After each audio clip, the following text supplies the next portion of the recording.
লিসে করতে করতে লিসেই ব্যান এখন হামাক খাওয়া শুরু করলো রে। বাড়ির জিনিসপত্র বেচতে বেচতে খালি বদনাটাই বাকি আসলো, সেটাও আজকে বেচা শেষ। না, ইনকা করে তো আর হয় না রে। একটা চাকরি বাকরি পাইলে মাস শেষে বেতন পাওয়া গেল হেনি, সারা মাস আরামসে লিসে করা গেল হেনি। এটিকম একটা সাইনবোর্ড দেখিচ্ছি চাকরির ভাইবা বলে চলিচ্ছে, দেখি তো ভেতরে যায় একটা ভাইবা দেই, দেখা যাক কি আছে কপালে। কত যায় না, হতেও তো পারে চাকরিটা আমার। লোক এই আপনি কেডা? আপনি কার মধ্যে ঢুকছেন? এর মধ্যে কিসব ঢুকছি মানে? এটি ভাইবা লিখছেন না আপনি? আমি ভাইবা দিবে যাচ্ছি। ভাইবা দিবে যাচ্ছেন? দেখে তো বোঝার কোনো বুদ্ধি নাই। তা বসেন। মাদকাসক্ত নিরাময় কেন্দ্রের কর্মী নিয়োগের ভাইবা দিবে যাচ্ছেন, আর আপনার চেহারাটাই তো নিশাখোরের লাগান। কি ভাইবা দেবেন আর চাকরি বা কি করবেন আপনি? স্যার, আপনি কি কোনোদিন গিরগিটি দেখছেন? গিরগিটি? গিরগিটি আবার দেখবো না কৃষক?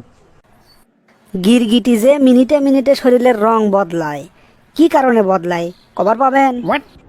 গিরগিটি তার শরীরের রং বদলায় পরিবেশের সাথে খাপ খাইয়ে নেওয়ার জন্যে, মানে যে পরিবেশে যায় সেই পরিবেশেই যান টিকে থাকতে পায়, এই জন্যে। এই তো ফাইন বুঝে ফেলাছেন। তবে আরো একটা কারণ আছে। মনে করেন গিরগিটি একটা শিকের ধরবে যাচ্ছে, সেই শিকেরের যে গায়ের কালার, গিরগিটি তখন তার গায়ের কালারও অঙ্কে করে ফেলে দেয়। এই জন্যে ওই শিকের আর বুঝবে পায় না যে কেউ তাকে ধরবে শিখছে। এই সুযোগে গিরগিটি টপ করে ধরে ফেলায়।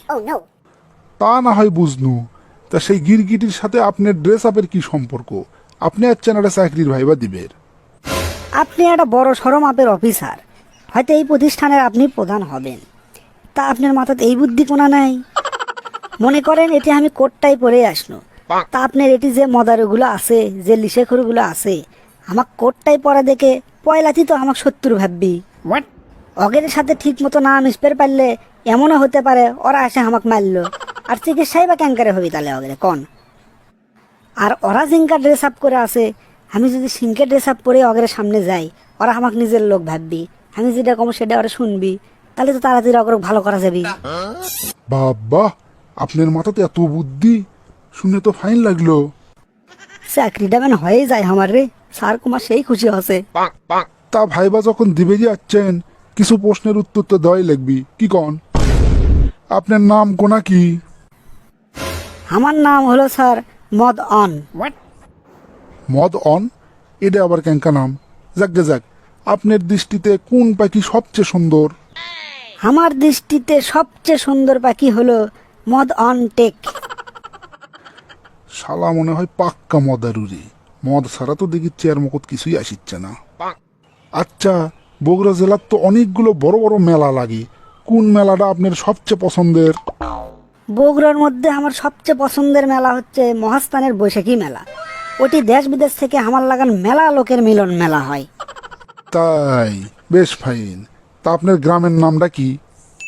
আমার গ্রাম তো খুব বিখ্যাত স্যার, আমার গ্রামের নাম গঞ্জিকাপুর। ওরে বাবা, সেই তো। আচ্ছা কোন তো, বাংলাদেশে তো একটা গ্রাম আছে, নাম হচ্ছে গোল্ডেন ভিলেজ, সেটা কোন জায়গাত আছে? গোল্ডেন ভিলেজ নামে বাংলাদেশে তো একটা জায়গা ঠিকই আছে স্যার, কিন্তু ওটা একটা গ্রাম লয়, 20টা গ্রাম মিলে কুষ্টিয়া জেলার 20টা গ্রাম একসাথে গোল্ডেন ভিলেজ নামে পরিচিত। সেই গোল্ডেন ভিলেজে প্রচুর পরিমাণে গাঁজার চাষ করা হয়। আমি তো প্রতি সপ্তাহে সেটি যাই স্যার, আমার খুবই পছন্দের জায়গা। আপনি যাবেন নাকি আমার সাথে? আপনি তো মারাত্মক ট্যালেন্ট লোক বারে, আপনাকে আমার খুব পছন্দ হচ্ছে, কিন্তু চাকরিটা তো আপনাকে দিবের পাচ্ছি না। এতক্ষণ ধরে ভাইবা লিয়ে এটা একটা কথা বলেন স্যার, তে কৃষক দিবের পাবেন না? শোনেন, আসলে আমি নিজেও এটকের একজন মাদকাসক্ত রুগী। যে স্যার ভাইবা লিবে রাখছিল তাকে ওই মুড়ে আমি বান্ধে থুয়েছি।